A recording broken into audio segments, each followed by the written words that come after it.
Those who are interested in flag theory, in plan Bs, in optimizing their life, their freedom, their protection, their opportunities, etc., use as one of the main tools second citizenships. A second citizenship is really kind of the ultimate weapon, I would say, among all the other things that will give you freedom and diversity, because otherwise, if you only have one citizenship, you're really pinned down. I had a client describe, those who have the country that you're a citizen of, those are basically like your owners.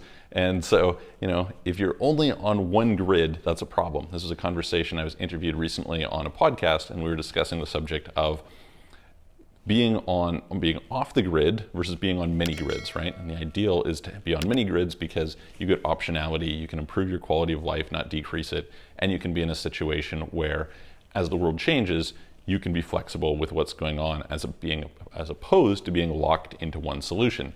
So there is a change that has come about, actually a couple changes, to the St. Kitts and Nevis Citizenship by Investment program, which may make it for certain people the best time to apply, and you would want to apply before July. And so since we help a lot of people with St. Kitts and Nevis citizenship, it is one of the main things that people would be interested in. I figured I would give you an update today. So we're going to go through what are the changes. There are some negatives and some positives. What is this urgent thing that is coming up that may make it much more attractive for you to get going? And therefore what you should do, as well as one other of the citizenship programs where we have a reasonable discount as well over the previous one, which actually makes it basically the cheapest out of any of the options that are available publicly. So let's dive in and talk about those. Now, if you haven't already, please hit the subscribe button, hit the all notification bell. I'm like out of breath talking about this. If you're in a situation where you haven't been here before, welcome. I'm Michael from Offshore Citizen.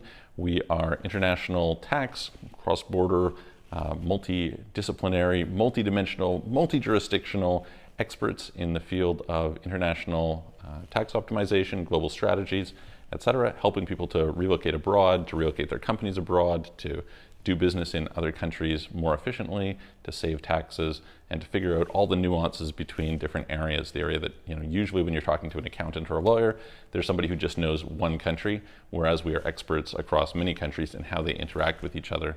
And so that's very useful for certain people. And if it's useful to you, then please, by all means, reach out to us. You can book a call with me.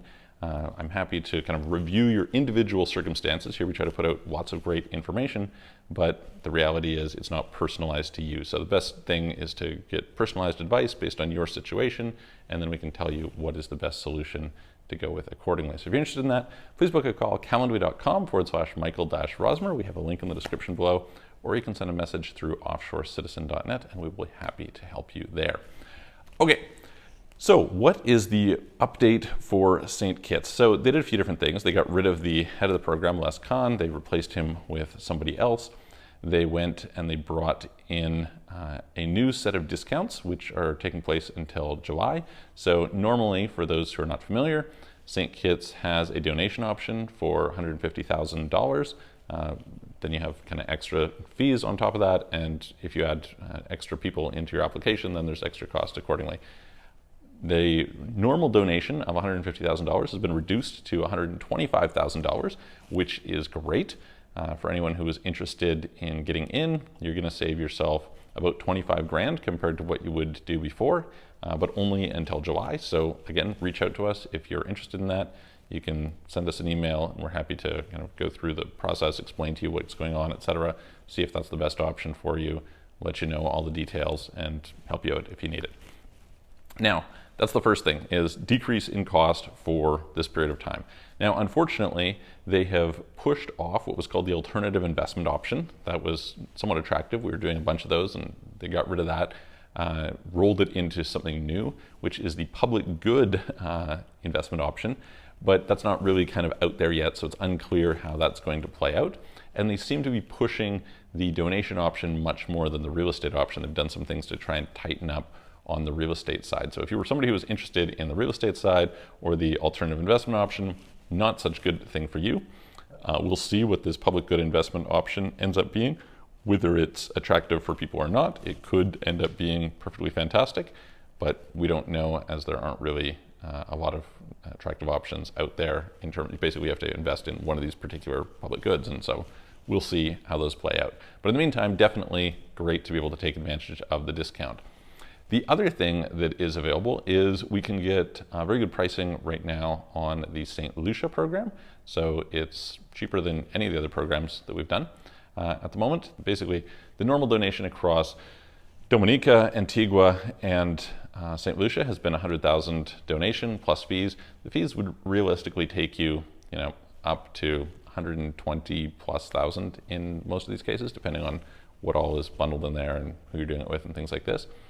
This you'll save, somewhere in the 10 to 20,000 dollar range. So hey, 10 to 20 grand is 10 to 20 grand. Happy to save that. And so it kind of provides a slightly cheaper barrier to entry for a bunch of people. They have been typically a little bit slower to process. One of the advantages of St. Kitts is you can get an expedited option for an extra 17,500.